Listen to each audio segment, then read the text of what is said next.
Hello, my name is Lucas, this is a bit of lit, and I'm here to talk about The Warmth of Other Suns, written by Isabel Wilkerson, which is an incredible history, kind of more of a triple biography, but an incredible history about the Great Migration.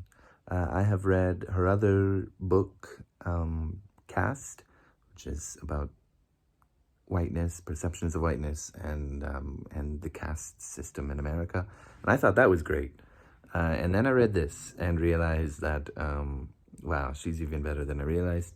In case you don't know, from what I've seen, Isabel Wilkerson is an award-winning journalist. I believe in the 90s, she was the first African-American to win the Pulitzer. 1994, maybe African-American woman, first one to win the Pulitzer. Correct me if I'm wrong there. But she's got, she's proven her chops, so to speak, and proves it again and again in her works. From my understanding, the motivation for writing this book is to examine the sociological, decades-long spanning event of the Great Migration, why it happened, who migrated, and everything in between. Because I guess she felt that it was not fully understood, or there were misconceptions about it, or just not enough research into how and why and who and what and all that kind of stuff. And she certainly puts it all out there.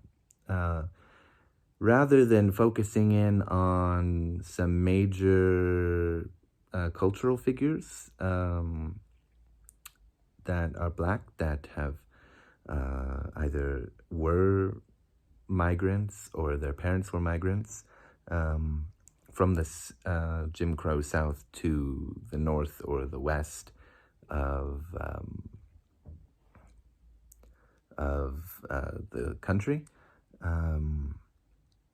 She instead focuses on regular people. Ida Mae Gladney,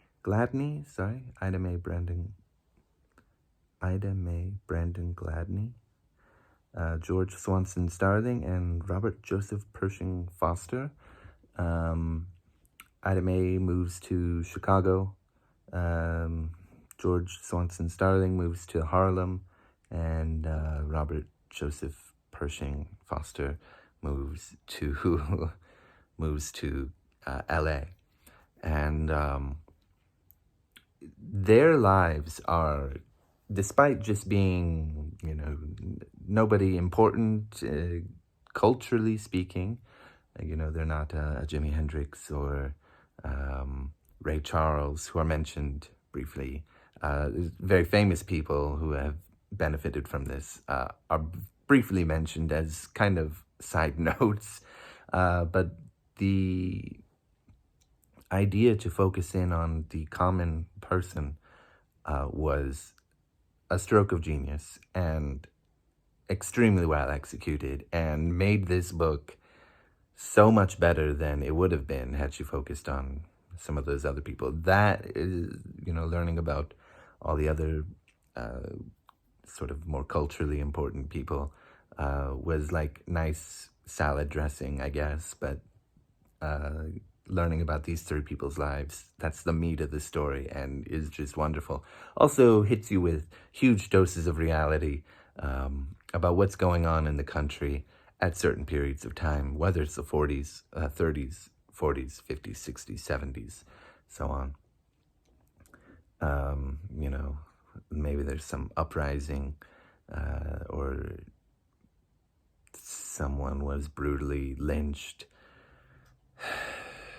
It's a very heavy book to read, but it's incredible. I mean, these people, Ida Mae, George, and Robert, they all lived really rich lives, really dramatic lives, affected by their passions, affected by, of course, the the struggles of being Black American, African American in the South, and then moving up north or west and facing other issues, because they're not really escaping racism.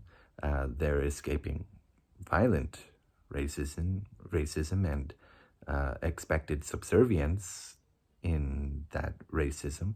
But then, this book is also brilliant when it, brings out these bits of history and other sociological issues. For example, with housing, because there was there's large swaths of cities where Black people moved that are now predominantly Black.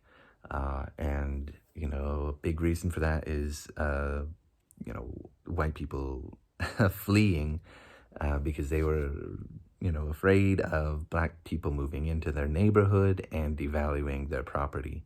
And she goes in to examine that. And it makes a lot of sense, her conclusions there, in that if everybody's afraid and they're panic selling, then of course the property is going to go down. So it's a self-inflicted wound.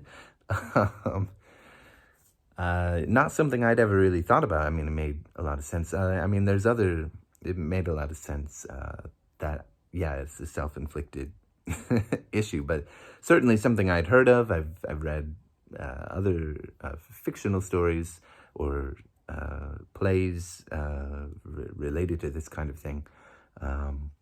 But then, yeah, through examining the Great Migration as a whole and the changes in the North, in the West, in the South as well, and seeing the way everything has developed, it's really incredible. Of course, by the end, it shows sort of the progress being made with Barack Obama,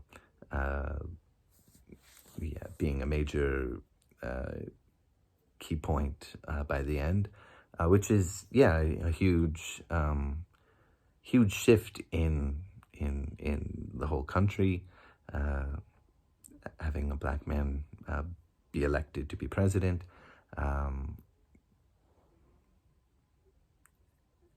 This book is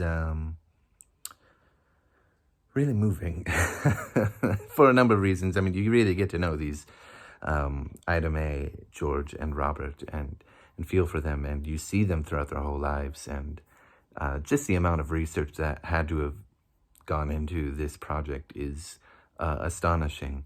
And I have to recommend it. It is brilliant. You will be rooting for these three people who are just common people. It really makes you wonder what kind of amazing lives, as sort of plain and ordinary as they are, what kind of amazing lives did all those other people live? I really like that kind of thing, and I really appreciate it here. I really can't recommend it enough. It's a very good book. That's all I really want to say. Well researched, well thought out, extremely moving, and I would say a very important read. So I hope that you, if you haven't read it, will read it. And if you have read it, you will let me know what you think of the book. And, see you next time.